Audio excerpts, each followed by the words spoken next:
What's up, y'all? We gonna jump right into it today because I need to get going. I got a lot to do today. But Thursday, if you in LA, my documentary is Bigger Than Hip Hop, the Black American Music Family Tree, is getting an award. The people at Ace Entertainment Magazine saw my documentary and they said, "Hey, we like it. This nigga know what he talking about when it comes to music and history." And of course, I got to give credit to my partner, Mr. Hassan Hayes. He put all the visuals together. Without Hassan putting the visuals together, it wouldn't happen. So we teaming up. I got the info, he got the visuals. Tag teaming this motherfucker. And I'm getting awarded along with Miguel Nunez and Lil Fizz, man Brandon Bell. So yeah, come on out if you're in LA. It's part of BET Experience Weekend. The award, I'm not getting a BET award, although I wouldn't mind getting one in the future, BET. If you really care about your people, holla at your boy. But it is part of the BET Experience Weekend. They are rewarding and awarding the nigga. So thank y'all.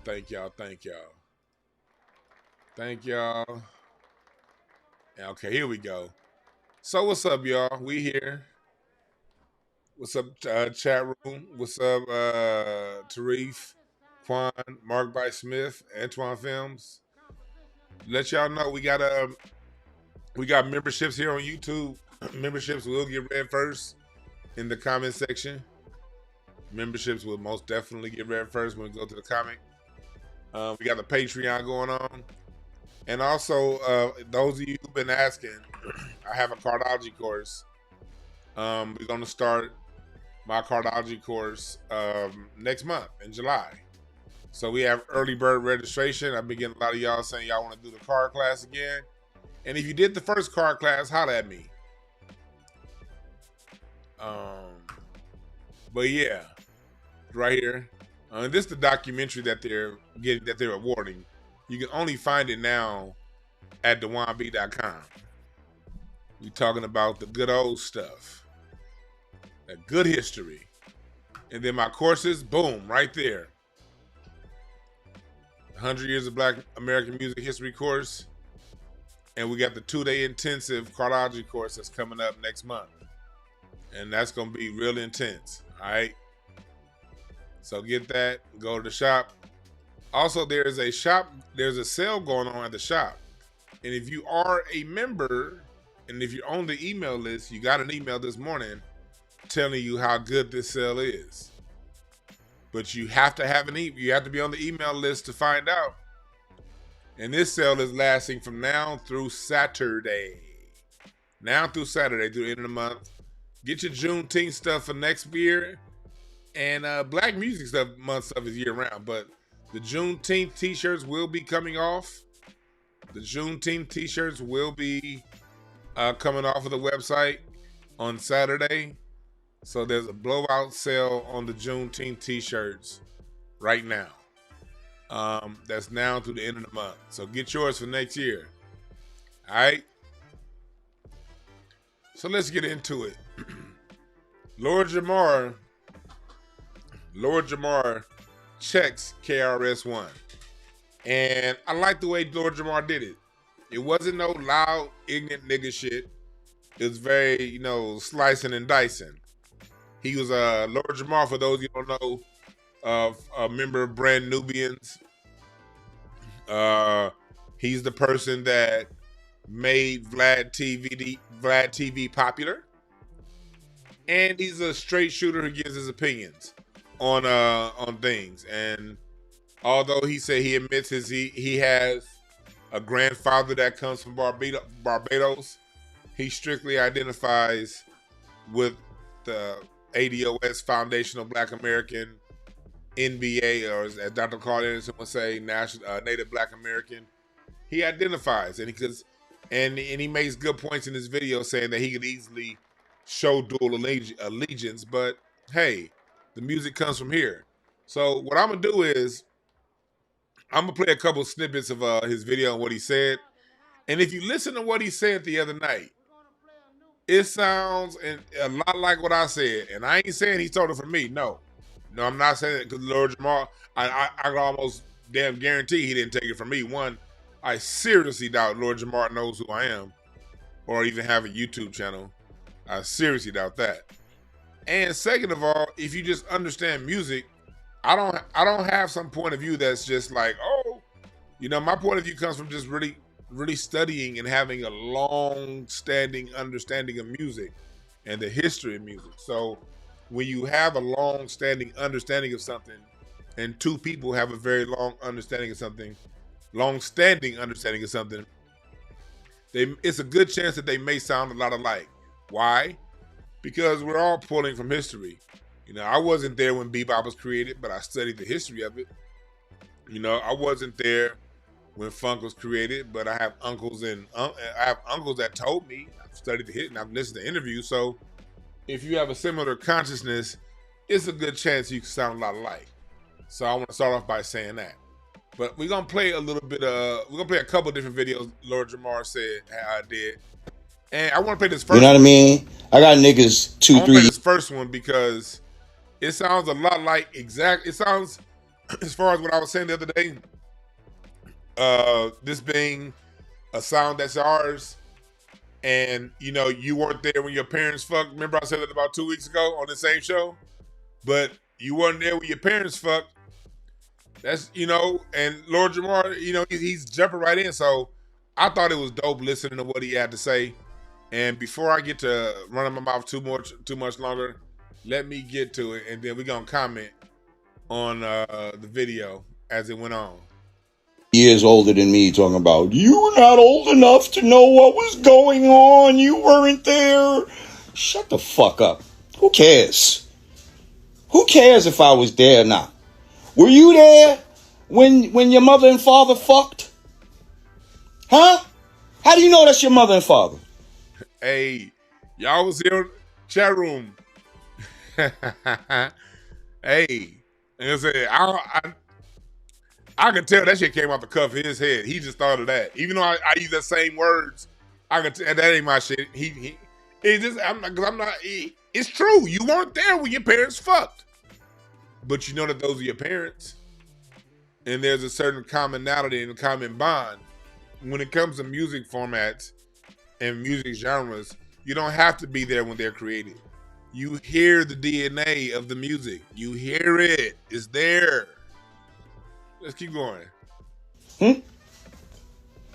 How do you know that that's your mother and father? You going by their word? Because you wasn't there. I'll tell you how you know. You know how we determine parentage? Through DNA, motherfuckers. Through DNA.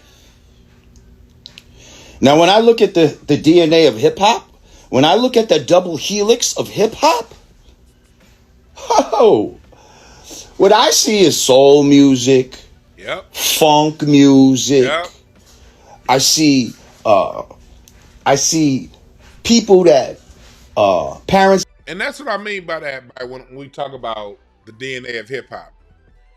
How it is so insulting for them to give other people credit when people don't even know who Bernie Worrell is. Let's do a quick little, hey, chat. Can we do a quick history lesson, DeJuan Brown style? This is off the top of my head. I didn't think I was going to talk about this, but the spirit just hit me. The spirit just hit me. The spirit just hit me, so.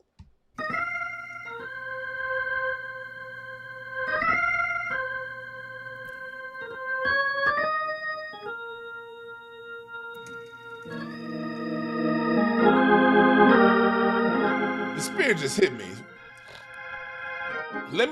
Since Lord Jamar said something about the double helix, the DNA of hip hop, let's do a quick little history lesson on one of the godfathers of hip hop, one of the originators of the funk, originator of the funk, one of the godfathers of hip hop.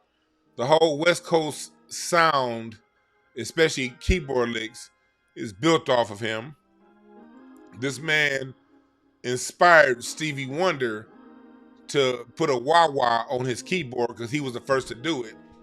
This man was the first to play a Moog bass on for a song, because before him, do y'all know who I'm talking about? Chat room. Anybody in there good? I'm about to start putting some pictures up. Chat room. Do y'all have any idea who I'm talking about? Y'all know who this is?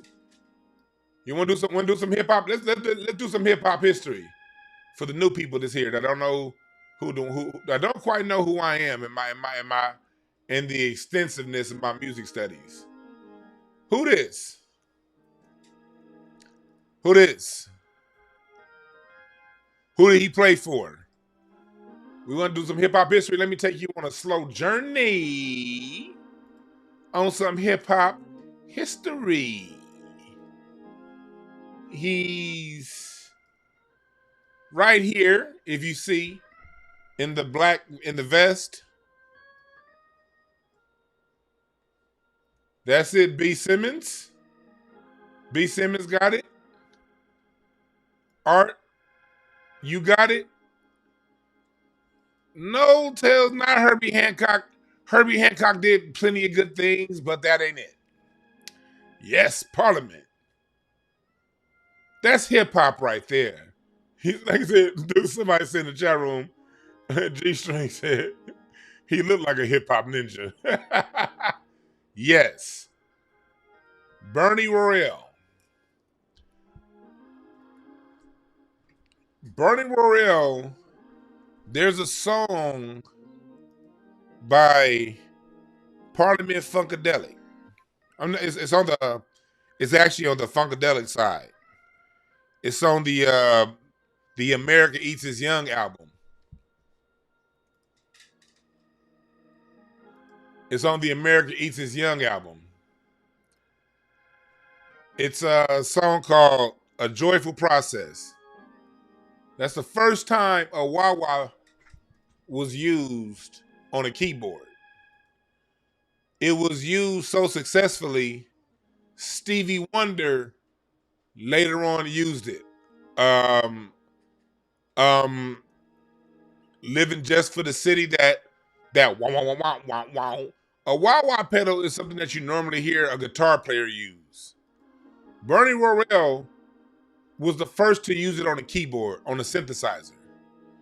So now when you hear a lot of those wah wah sounds through a synthesizer, you see it as normal. You think that's just how the keyboards have always worked. People take, when they hear hip hop producers, when you hear DJ Quick play all those twisted and windy sounds, when you listening to Dr. Dre, listening to songs like Let Me Ride, like when you let me give you an example of Bernie Worrell's influence on hip hop.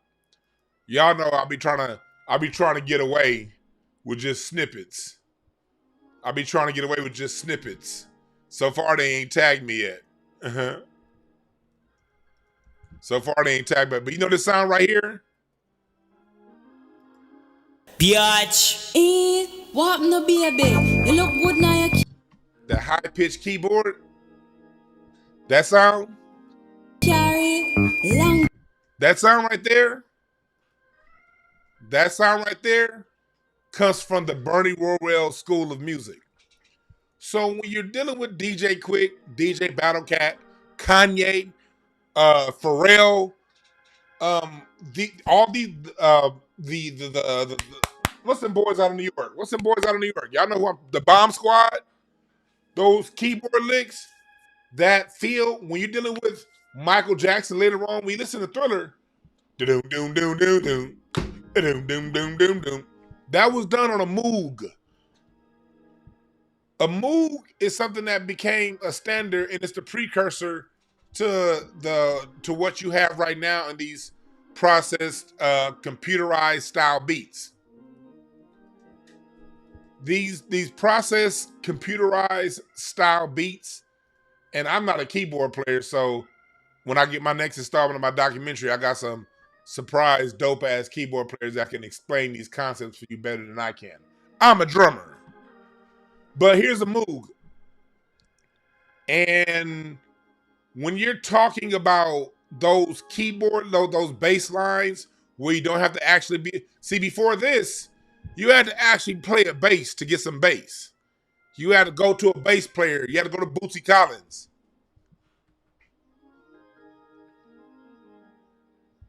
You had to go to Larry Graham. You had to go to an actual bass player to get bass for your song. Remember when I told you guys before? Remember I told you before that if Black Americans either totally outright invented the instrument, or if we didn't outright invent the instrument, we were the progenitors, we were the reasons, we were the brains behind how that instrument worked and functioned. So it's always one of the two with us. Either we invented the instrument or we are the example on how the instrument is played. And if you don't like me saying that, then give me somebody else's name on how, and give me the person that's not Black American that created and actually was the art form and the shell work, the blueprint for how that instrument is used. Bernie Worrell is the blueprint on the Moog bass, which then evolved into these synthesized bass that we now hear Dr. Dre, Eazy-E, DJ Mustard, whoever use. It started here. And the first song to ever use a Moog bass without a real bass player, you hear that? That eighth note walk you hear? That eighth note walk you hear? That's that. Doom, doom, doom, doom, doom. And then he's playing with one hand playing the bass, and with the other hand he's playing the keys. That's Bernie Worrell. So when Lord Jamar talks about the DNA of hip hop being funk, being Black American, I can take you down to the musician and give you his name, when he was born, where he was born, the song he did it on, and the year he did it. If people ain't giving you that kind of detail, they fucking with you.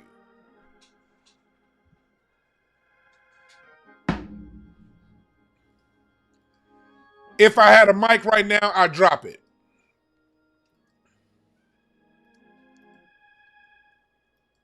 If I had a mic right now, I'd drop it. Because if they can't give you names, dates, because it's music, we can track this shit. When sessions were recorded, they have dates, they have credits. And what happens is you get people coming around saying, no, it's not just the music. Hip hop with these other elements too. No, the fuck it ain't. You know what an element is in chemistry? If I have H2O, 2 parts hydrogen,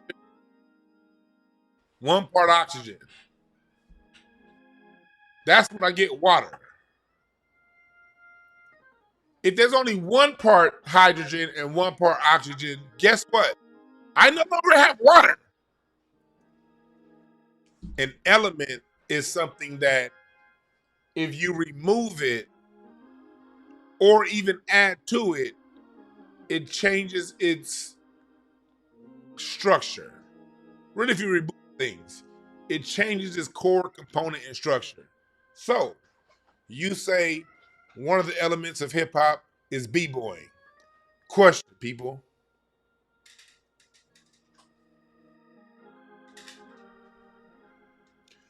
When the fuck was the last time you been to a hip hop concert and they was b-boying? Nigga, I'm going to go see Common this coming Saturday. I went to go see Common a couple years ago too. Every time Common comes to the Hollywood Bowl, mine is politics that I don't like. The man made some dope music. That nigga ain't gonna be b-boying on stage.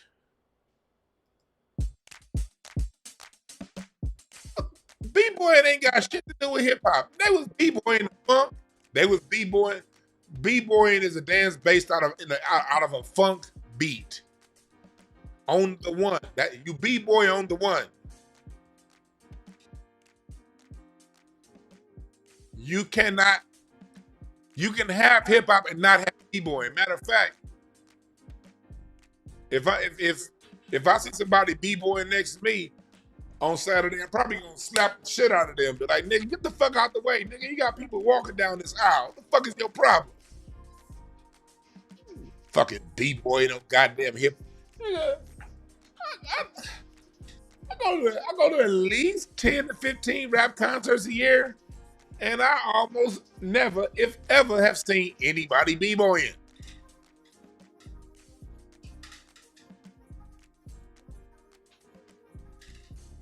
Yeah. I did say it, b-boy has nothing to do with hip hop. Did you see anybody b-boying at Kendrick's concert this past Wednesday? Fool. B-boying is a funk dance. It's a funk beat that hip hop Puerto Ricans with shags started doing long after we dropped it. Niggas was b-boying the funk. Two. Wasn't just a goddamn hip hop dance. It mattered because the hip hop beat is funk. On the one.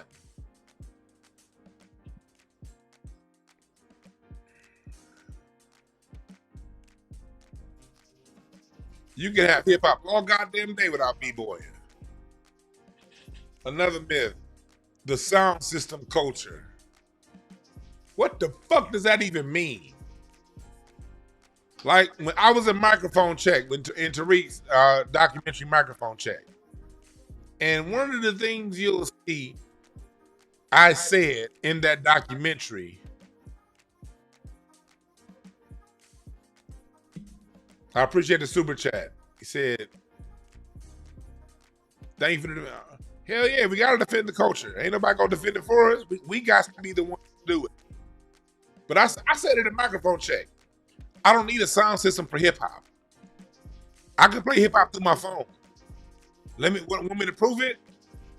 Want me to prove it? All right, let me prove it real quick. I'm gonna play some. Here we go. Some 213. This is. I'm about to play some hip hop right now, right? I don't have a sound system. Matter of fact, let me turn this down. Yeah,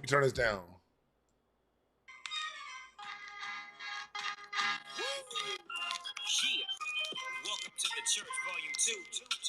Exclusive 213. Got my nephew Nate riding in my car, and I'm listening to the radio. Sad now saying we were reaching for stars. I'm working on tuning road on this mighty go.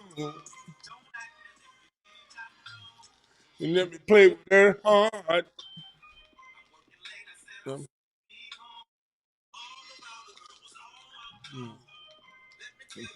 Crying for, cause I'm fly. I'm having hip hop, no sound system, y'all. How is this, Busta Rhymes?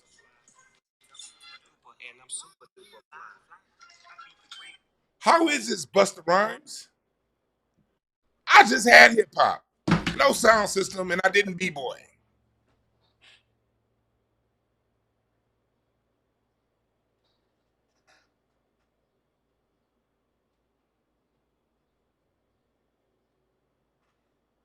You don't need a sound system.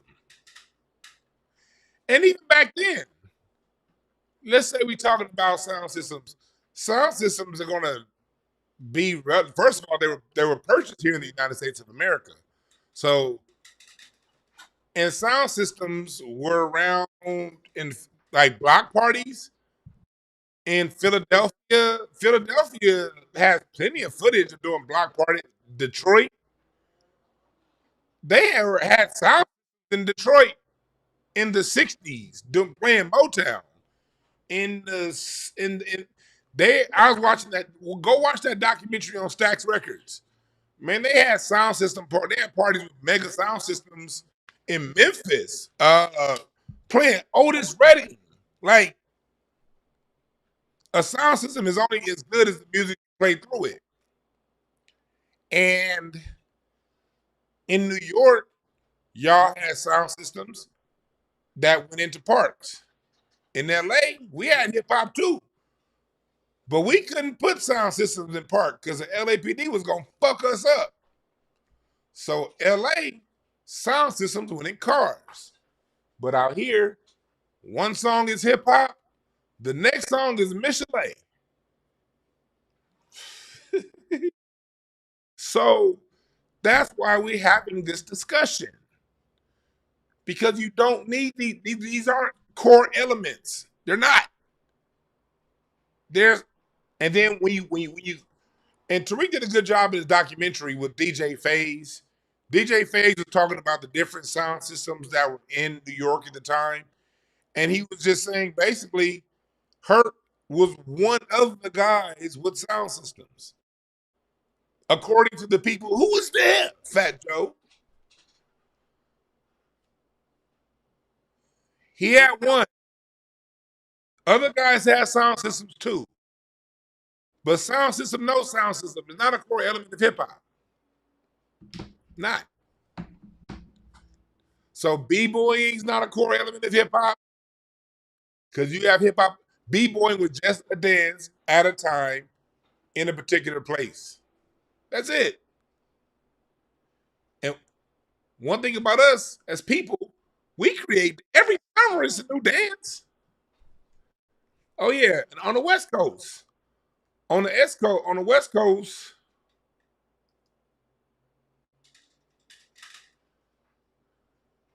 no KRS-One and Lord Jamar only a couple years apart. KRS-One was not there at the beginning. He was too fucking young. They both were. He's the second class of hip hop. He's class number 2, not the first class. He's class number 2. And what's his name? KRS-One that missed that. KRS-One, he's gone and said, yeah, some stories I was told, and they weren't. Some of the stuff I was told wasn't true. He said that. Eric Gates said, yeah, what about Uncle Jam's Army? Right. And Uncle Jam's Army was here on the West Coast, and that goes back to the 80s. That goes, Uncle Jam was going on. Uncle Jam was going on before KRS-One was an artist.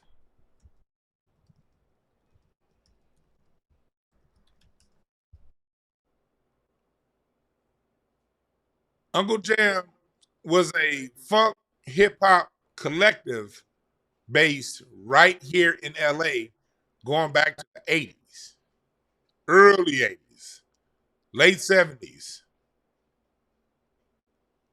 As a matter of fact, no, Uncle Jam's Army, no, no, I'm sorry, my bad, my timeline is thrown off. Uncle Jam's Army was like late 70s. And you know what's crazy about that? To show you more of a common cultural connection between hip hop and funk, just like what Lord Jamar was saying. Lord Jamar, his point was the DNA, the double helix goes through funk. Let me give you one more example, okay? I like to be thorough. I don't want nobody, because this ain't about hating on nobody. This ain't about taking from nobody. But people that aren't from here, y'all gotta back off. We as Black Americans, we don't have to deal with people trying to take jazz. Hell, if you look back far enough, if I tell you back to Sir Francis Johnson, hell, the original classical artists in the United States were also Black. But a white face has been on classical so long. If I tell you a black person, it was a black face of classical music here in the United States in the 17 and the 1800s, you would think I was lying. Because you've been told the perfect lie. You don't know about Sir Francis Johnson. You don't know about Howard Johnson. You don't know about these people that were in New York, Philadelphia, and Boston. The first classical artists in America to tour Europe doing classical music were black Americans. But you've been lied to so fucking long, you wouldn't believe it. So, yeah, no. Anybody that immigrated here in the last 2 generations, I don't mean to hurt your feelings, but look, no, we're not going to allow you to help these white folks take our shit. We're not going to allow it. Not going to happen. Especially, and look, let me go a little deeper. I was about to say something else. Let me calm down. Look at this. No, not that. Not that. This here. That same, not just knee deep I was playing. Do you know where Uncle Jam's army came from? Here's some cultural continuity for your ass. The same year Uncle Jam's army started was the same year, not just the song I just finished playing, not just knee deep. On the one, right? Uncle Jam's army. What's the name of that album you hear right here? You see that? What's the name of that album? Uncle Jam Wants You. Uncle Jam's Army was named after a Funkadelic album. Did you know that? The first West Coast hip hop crew that started in the 70s before KRS-One came around over here in LA? Yeah. They're named after a Funkadelic album.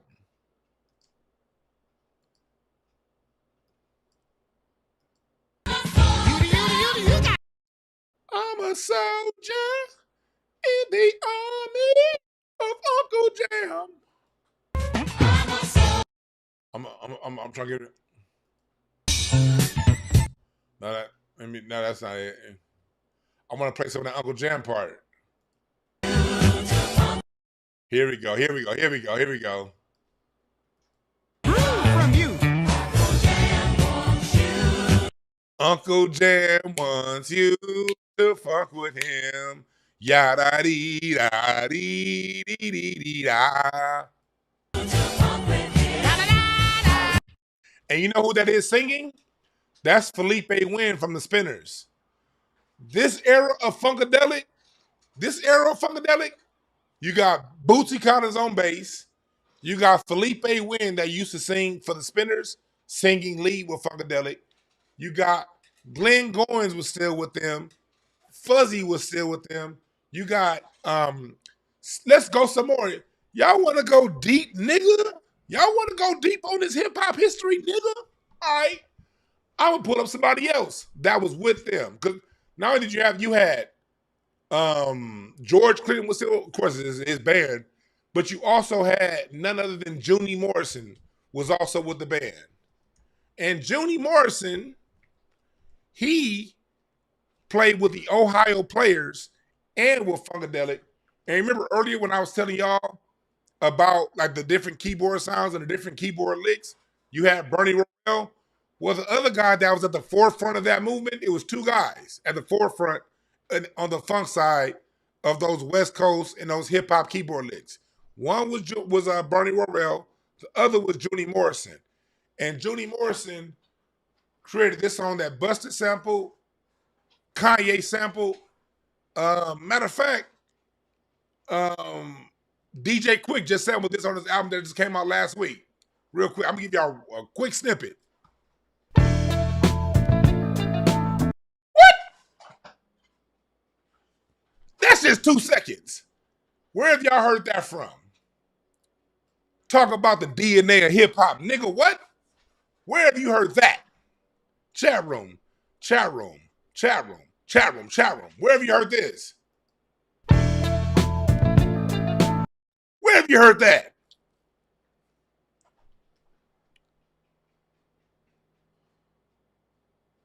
Huh? Where have y'all heard that? That's what y'all was b-boying to. Y'all was b-boying to this.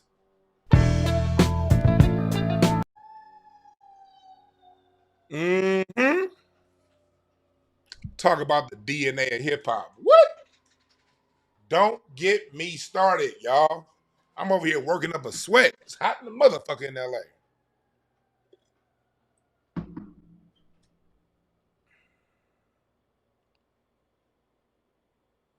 Yep. Buster, Buster, what it is right now. Buster, what it is right now. Buster. Uh-huh.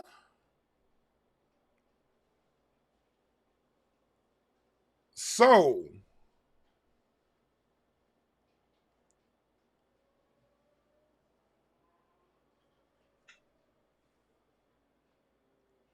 I'm sorry to tell you. Well, I'll tell you, I'm not sorry to tell you. I'm not sorry to tell you because it's best that everybody learns their history. I'm not sorry to tell you, but that's ours. Hands off.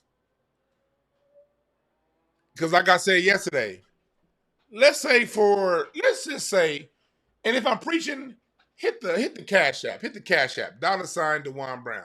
$ Dewan Brown.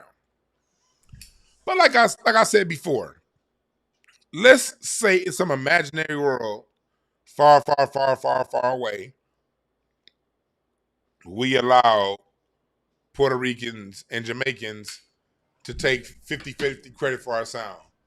What's going to happen in the next 5 years after that? You know what's going to happen?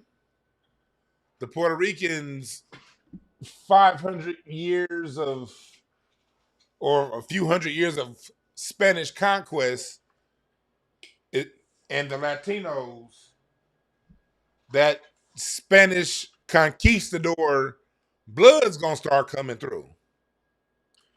And the same way they X out the dark-skinned Puerto Ricans, they're going to X out your Jamaican ass too.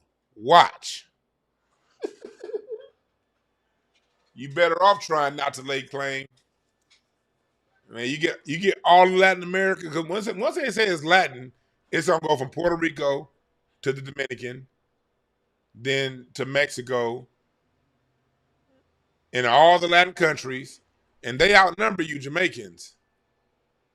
And their 50-50 split with you guys is going to go to 100-0, and they're going to X your black ass out the same way they X Machito out. The father of salsa music, Machito, your black ass never heard his name, but you heard of Tito Puente. Yeah. They're going to do that shit to your Jamaican ass too. They don't fuck with y'all Jamaicans.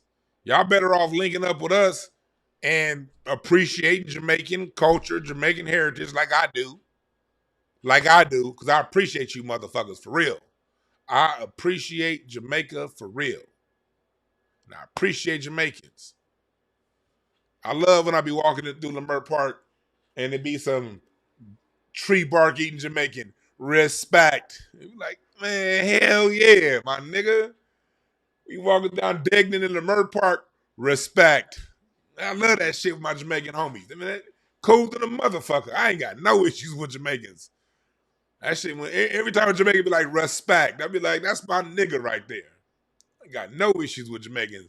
And I'm glad Jamaicans are here. I really am. I wouldn't want to live in the United States without Jamaicans around me. I like Jamaicans.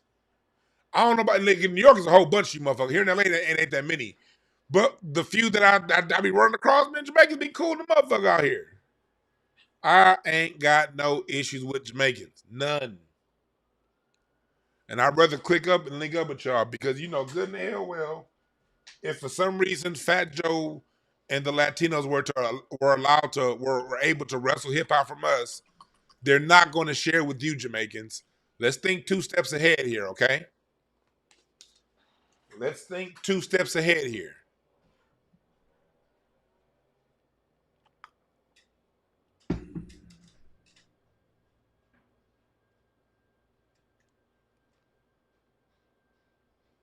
We're going to tell the whole truth today. We're going to tell the whole truth. Am I lying, y'all? Who in this chat room thinks that if, just say in an imaginary world, Latinos and Jamaicans were allowed to split 50-50, half 50-50 with us, how long do you think it'll take? Do you think it'll go from Latinos and Jamaicans to just Latinos? Chat room. How long do you think it will go from Latinos and Jamaicans to just Latinos?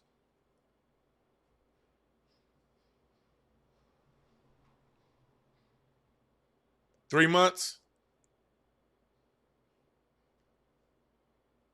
2 weeks? How long do you think it would take to go from Latino and Jamaican split to just Latinos?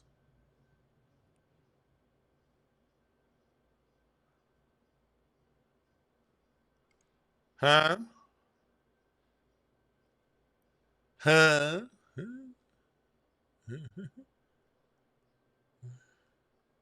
Said 6 months. We got 2 weeks.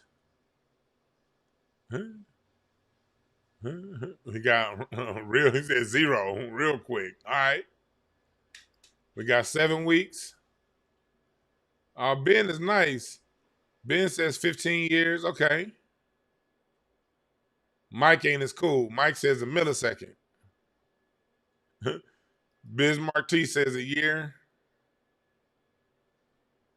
Gloria says overnight. We got 3 days.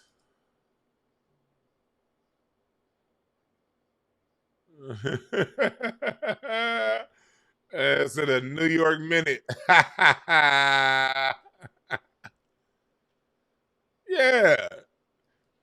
Look, if the people of Latin America don't have the decency to honor Machito, they don't honor Dizzy Gillespie.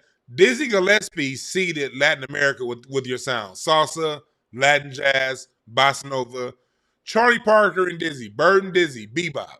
The fathers of bebop. Art Monk for the keyboard. All that, the keyboard licks, that's Art Monk. You got Monk. The drums, when Tito Puente came up, do you know he played American drums first? Tito Puente was trying to sound like Max Roach, the bebop drummer. He switched to Latin drums after the 6th grade. Go look up his biography. I read it. He was trying to sound like Max Roach. He started on American drums first. Tito Puente's words. But Max Roach, Coleman Hawkins, Bird, Dizzy, Horace Silver, Chick Webb, Duke Ellington. These are the people that all Latin music innovated over the last 80 years got their sound from. Starting with Machito in 1940 with Machito and his Afro-Cubans.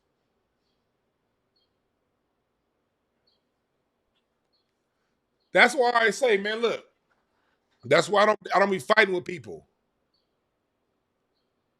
I am giving you names, dates, sounds.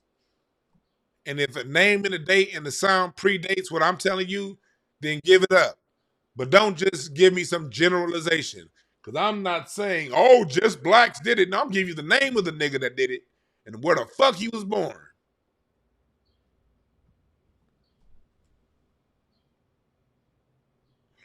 This nigga said, Diego Gillespie. That's funny as hell. Yeah, Dexter Gordon.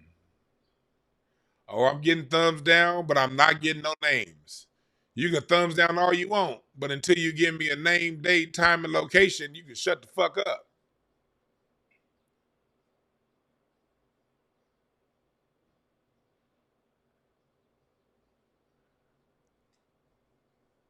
You dig what I'm saying?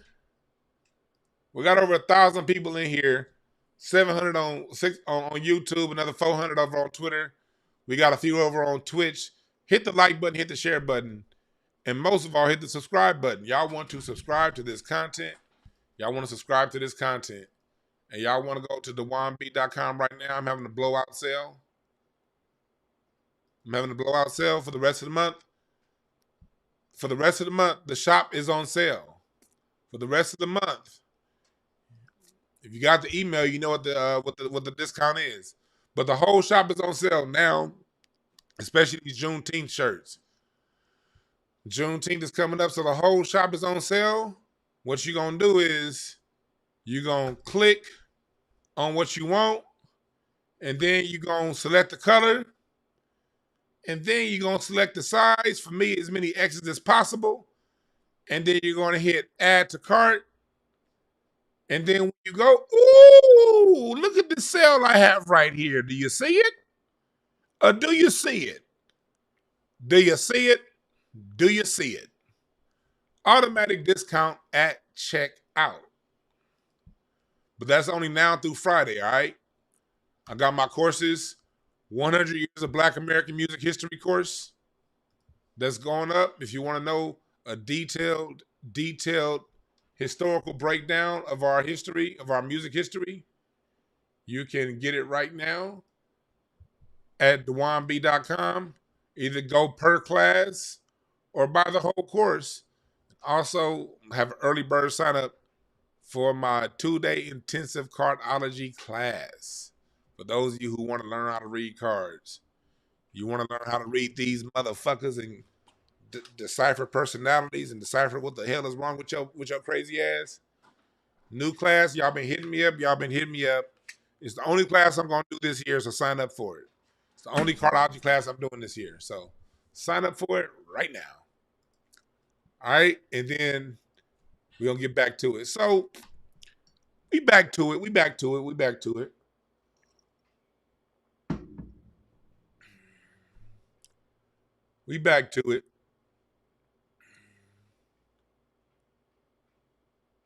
Yeah, look at this.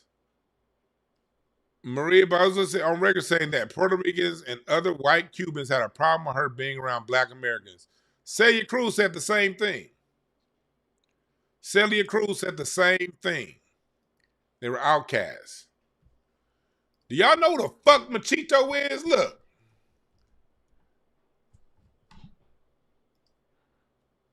This is Machito and his Afro-Cubans. Look at this band. I'm going to put the band up here. I'm going to put it on the screen for you. Hold on, y'all. Look at this band.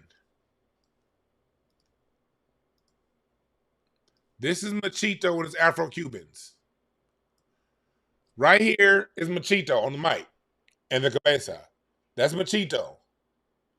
That's Machito's brother on the hand drum. Machito right here and his brother are the only two Cubans in the band. Everybody else is foundational Black American. The horn section, the piano, the bass. There are only two Cubans in this band. Machito, right here, that's Machito. And his brother, right here. Those are the only two Cubans in the first Afro-Cuban band. This is the first Afro-Cuban band. Make no mistake about it. This is the first Afro-Cuban band. So when Black Americans say, hey, we're the foundation of your sound, this is what we mean. And most of these guys played with Chick Webb.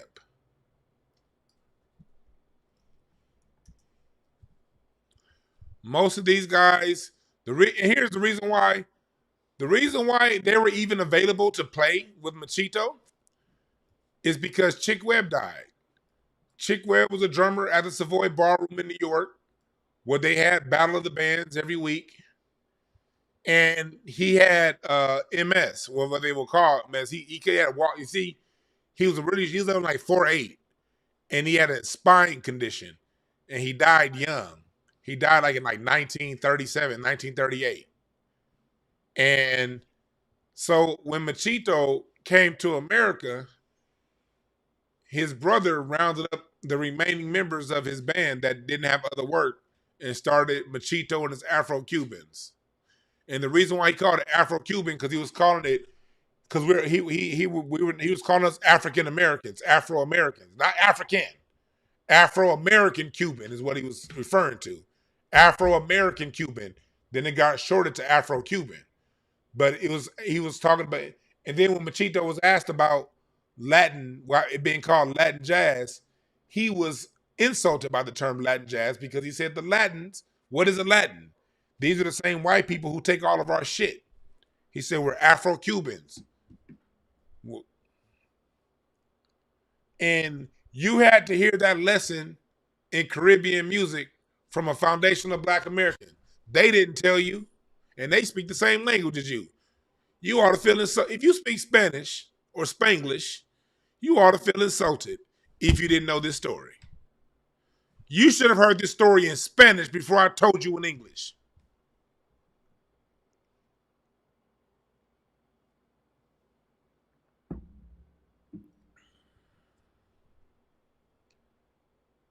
You should have heard this story in Spanish first.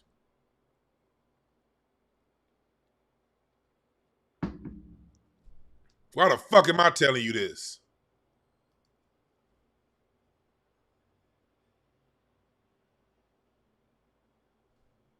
Why are you learning this from me?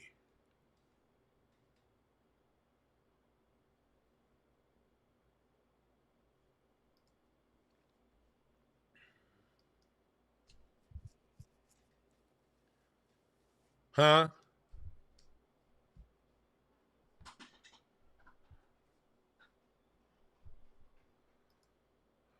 Bernie Worrell. Do your hip hop history, folks. Learn who Bernie Worrell is. Learn who Bernie Worrell is. Let's watch another video, Lord Jamar talking, some things he had to say. I want this one. And we could talk about this shit.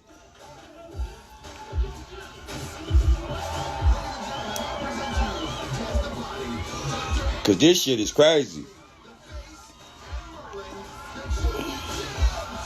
To find what the meaning is, I want you to look up a term called cognitive dissonance. Cognitive dissonance is when a person learns something new that disrupts what they thought they already knew. In short, that's what cognitive dissonance means. Listen, it's not about stirring the pot. A lie that is unchecked becomes the truth. Yep. A lie that is unchecked becomes the truth. And that's what I mean by earlier when I was talking about classical. You guys had no clue who Joseph Ballone was until you saw my documentary. And if you don't know who Joseph Ballone is, watch my documentary. People had no clue in America that the preeminent classical musicians were free Black men in the 17 and 1800s. During the time slavery was still going on in the North, by the way. The music out of Boston, New York, and Philadelphia was a classical sound that was being produced and written by free Black men. Classical music.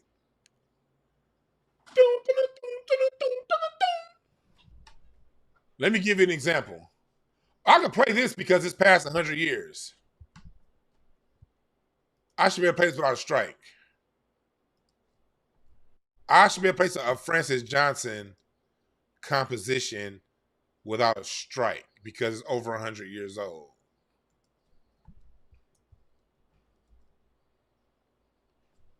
Search Apple Music. Let me see if I can find a Francis Johnson composition on Apple Music. Because some of the, I don't have this stuff already. Let me see. Let me see if I can find here we go. Here it is. Here's some music. Do you know that this Black American is the person that brought the waltz to America?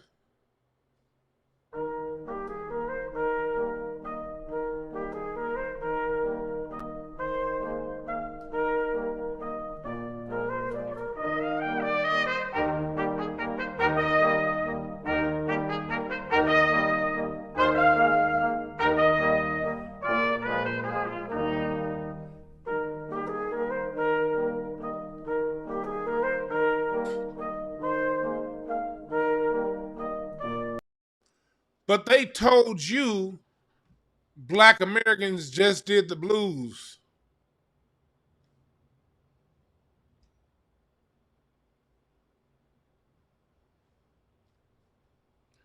Tell a lie loud enough, long enough, it becomes the truth. We're not going to allow that with jazz, hip hop, blues, country, or anything else anymore.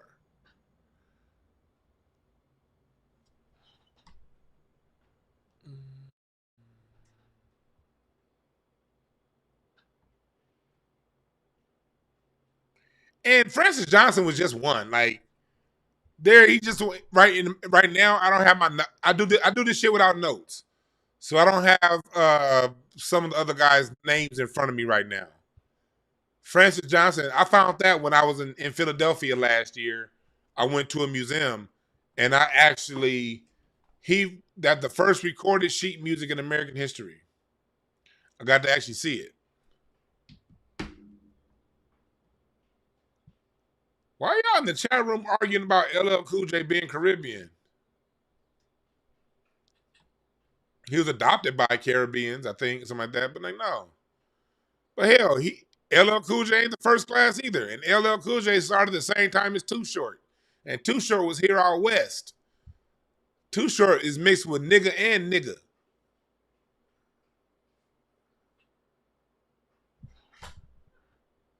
So what I have to say to that is, when it comes down to it, people, it doesn't matter where somebody, even if they were born, even if they come from Jamaican descent, Caribbean descent, they're still doing our music. Yes, people, look, Black people make great music. So people with other bloodlines will jump in and some of them will do it well. Some people are just born to be musicians. Some people are just born to be musicians. And whatever cultural expression they express themselves musically, they're going to be good at. But just because your bloodline is from somewhere else don't mean you gave us shit. You ain't niggas, you motherfuckers. If LL Cool J had some words where you saying bumbleclot, if Biggie's mom being Jamaican only matters if Biggie Smalls had a whole bunch of raps saying bumbleclot, blood clot, and speaking that bullshit ass patois. You fucking idiots. You bring this shit to a fucking classroom, you'll get laughed out of there. Evidence is bringing markers, tangible things you can show. You being of a different bloodline, but if you're not expressing yourself of that bloodline, means you're not bringing anything. You're just trying to hide amongst the people. If you can have a mama and a daddy from Jamaica. Nigga, if you going around, you see DJ Academics don't call himself Livingston. We'd be like, who the fuck is Livingston? No, you have to express yourself as a Black American if you want to get accepted. It's some new shit. And no, fuck out of here. Even if you are. Same reason why, like if I go to Jamaica right now and I create a song and that song is in the, well, I can't use me as an example because Black Americans did create reggae. Roscoe Gordon, Chuck Berry, and Fats Waller, Fats Domino. So I'd be a bad example because Black Americans did create reggae. So let me try something different. If I were to go to Mexico and get one of them big ass hats and play some mariachi music, I wouldn't be giving Mexico anything it doesn't already have. I'd just be a nigga from America playing mariachi music. That's all the fuck it'd be, especially if I'm singing in Spanish and rolling my R's and shit. That would just be a nigga from LA doing some mariachi music. I wouldn't be giving them a goddamn thing that they don't already have. Yeah, smash the like button.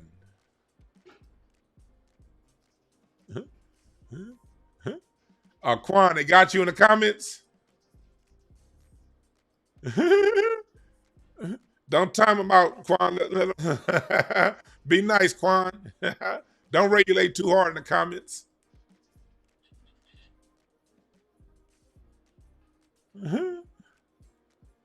Yeah, see, this is what it is. And I'm gonna shut the door down. I'm gonna shut it down right now. And you guys can decide whether or not to argue with these people. If people are coming into anybody coming into my country playing my music, amalgamating to how I dress, talking like I talk, and then want to turn around and claim ownership, you know what they are? There's somebody who do not, one, they don't respect their own culture, and bigger than that, they don't respect Black American culture. Going back to when Lord Jamar said cognitive dissonance, that's what cognitive dissonance is. They've been taught that we're scumbags. Y'all, you see a lot of y'all that's claiming hip hop for Jamaica and Puerto Rico, your mama told you not to hang out with them morenos. Your father said lighten the race. Your sister said, what are you doing, papi? Going with the morenos, the negros. If you're Jamaican, your mama said, why are you hanging out with those Yankees? And your family shitted on us.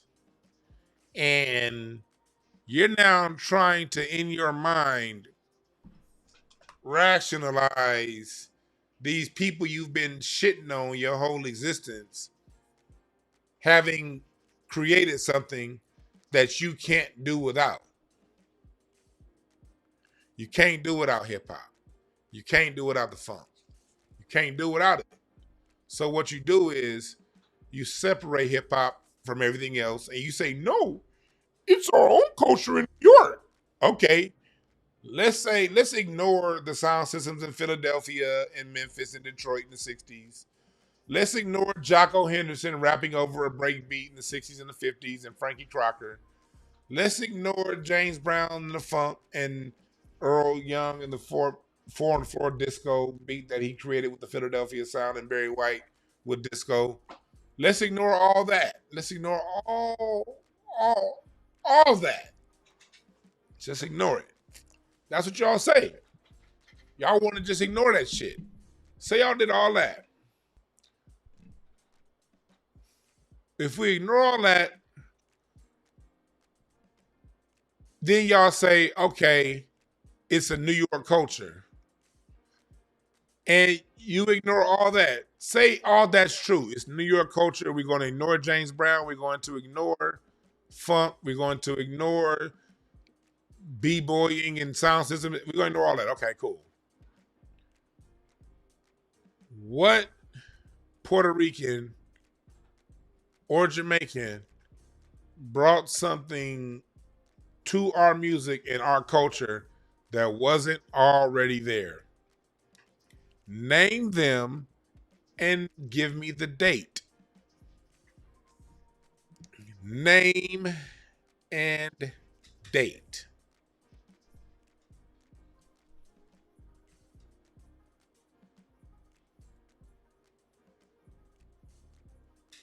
Because I was around when SpaceX launched that rocket yesterday. I was around when SpaceX launched that rocket.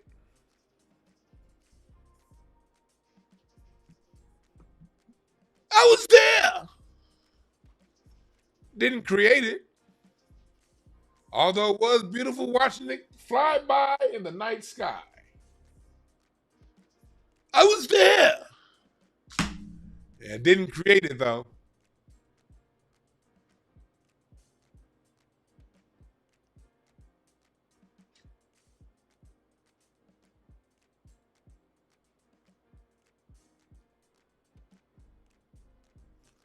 America has never been a melting pot. Never has. America is segregated. And you a lying game playing motherfucker if you say otherwise. America is not united, never has been. Hopefully one day it will be. But it ain't now. And I personally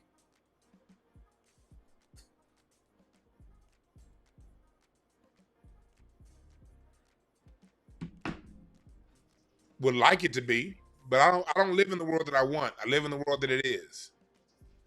And Black Americans have tried to be inclusive. We did open the door. But the fact that you want to carve out a special place for yourself in our house shows that you don't respect us and you don't like us. And anybody, 100% of the people talking like that do not like Black people. Now, it may not be consciously. I'm sure a lot of it will be subconscious. But the subconscious dictates 90% of your activity. So it being subconscious does not give it a pass. The behavior of somebody that does not respect a group of people is to colonize their efforts.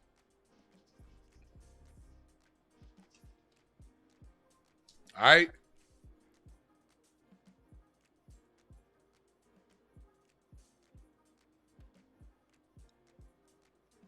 Thursday, my documentary is getting an award for He's a Mighty Good Fellow, for I'm a Mighty Good Fellow. Remember that shit from the 80s in cartoons? For he's a mighty good fellow, which nobody can deny. Which nobody can deny. If you're in LA, come on out. BET Experience Weekend, they are awarding my documentary, my Black American Music Family Tree. It's on sale right now on my website. All this is on sale right now. Nice big discount.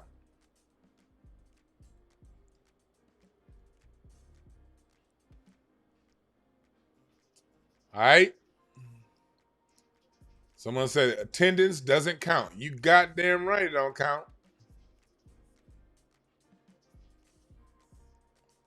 Goddamn right.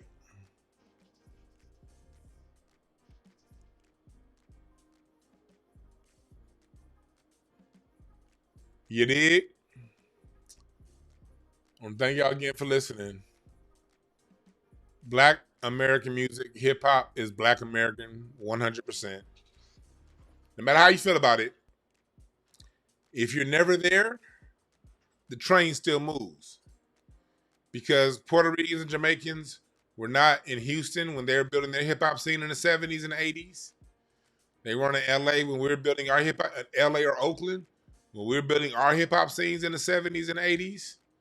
They weren't in Chicago or Detroit when they were building their hip hop scenes in the 70s and 80s.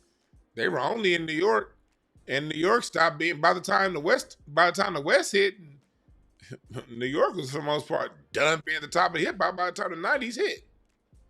New York had a cool little run. But let's just tell the whole honest guy. If it was New York culture, New York would still be producing good rap. New York rap sucks.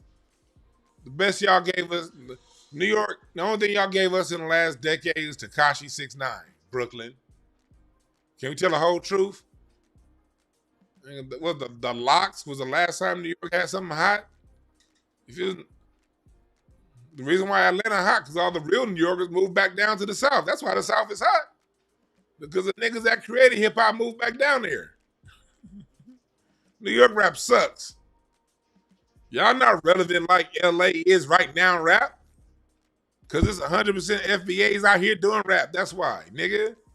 Y'all not relevant like Atlanta. Hell, New York ain't even relevant like St. Louis right now. Can we tell the whole truth?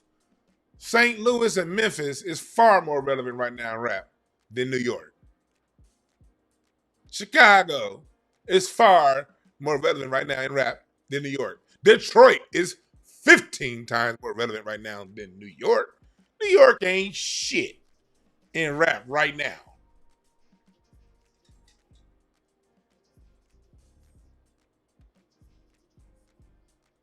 New York ain't shit. Y'all got, oh yeah. And no, hell no, I'm not gonna let New York claim Griselda. That's Buffalo. All the time, y'all. Hell, New York, y'all shitted on fucking Naughty by Nature. And they're from Trenton, New Jersey, right across the fucking river. Fuck out of here. Y'all didn't even want to acknowledge Naughty by Nature from being from Jersey. Nah, nigga, nah, y'all gonna take that L. Y'all don't get to claim Buffalo now. Y'all have been laughing at Buffalo. Y'all have been laughing at Griselda 20 years ago. Fuck out of here. And y'all know I'm telling the truth. You're right. New York is relying on MCs that'll catch an A. New York relying on MCs that got AARP cards. Oh, what's up, Sincere? My man Sincere loves God up in here.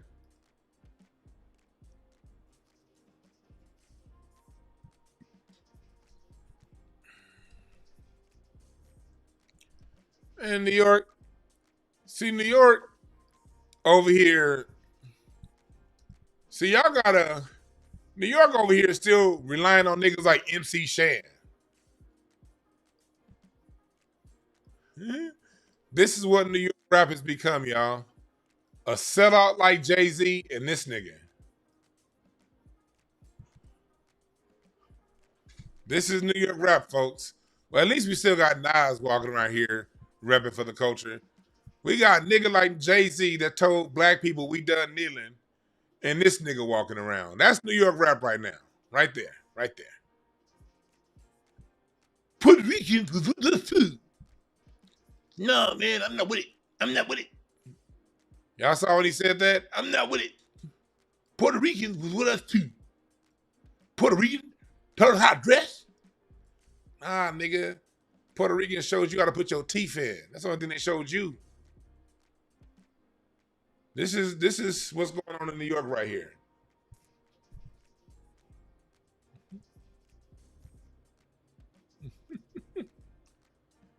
Somebody said we are star things. Nigga, don't nobody want to dress like no fucking New Yorker. The fuck out of here. We start. This how y'all know how to. Nigga, we don't dress like no goddamn New Yorkers. To tell you that fucking much. Not in LA, we don't. This is New York hip hop right here.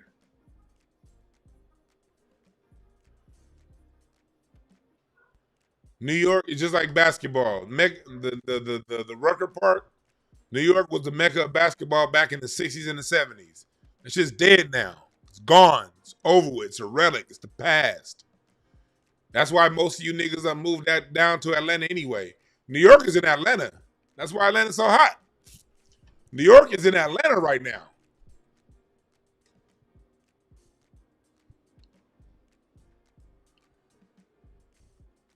That's where New York is. It's in the South. Niggas is repopulating Charlotte. That's New York. New York is in Charlotte, Atlanta, Macon. That's where New York is. Niggas is moving to Tennessee from New York.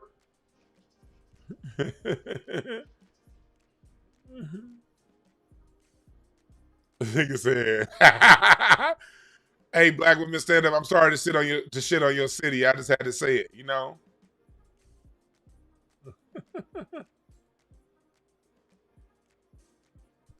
Oh Lord, here we got a general statement. It's always black people to divide black people within. That's not true. You must not know your history. Black people did not divide each other from within. Groups of people came over to America with already divisive attitude, and they tried to claim black American music and separate hip hop from black American culture. That's divisive. Divisiveness is saying that, hey, we just got here. We doing what you guys been doing since y'all been here. And yeah, give me 50-50 credit. That's divisiveness. Divisiveness is taking white money to do so. That's divisive. Fighting back to the propaganda is not divisiveness. That's setting the record straight. And if you have an issue with me fighting back the propaganda with facts, then that's going to be your issue.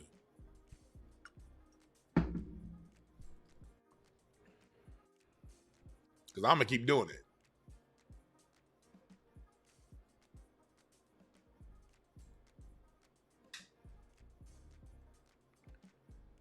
He's an MC Life Alert. That's right, Drish. I know how I go. You from Buffalo. New York didn't recognize y'all at all. Hell, New York didn't even want to recognize Rick James, and he was from Buffalo. Now that New York ain't shit. When it come to rap, now all of a sudden, oh man, we got Griselda. No, y'all. Y'all don't get to come around and say, hey, big head, now the times are good in Buffalo. Salute to Buffalo and upstate New York. Y'all doing y'all thing in Buffalo. Y'all kicking New York City's ass. Buffalo. That's right, Buffalo.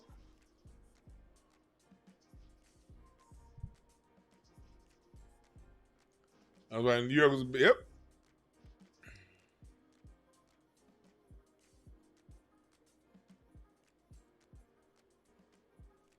All right. But I got to get the fuck up out of here. Y'all got shit to do. Thank y'all for listening. So, what I'm going to want y'all to do is I'm going to want y'all to do this. I want y'all to know that there are no perfect messengers, only perfect messages. So, yeah, come on out. So those willing part of B to pick up the game. I'm over here playing shit over here in the other room. But yeah, there are no perfect messengers, only perfect messages. When it comes to us, man, look, we are a diverse group of people.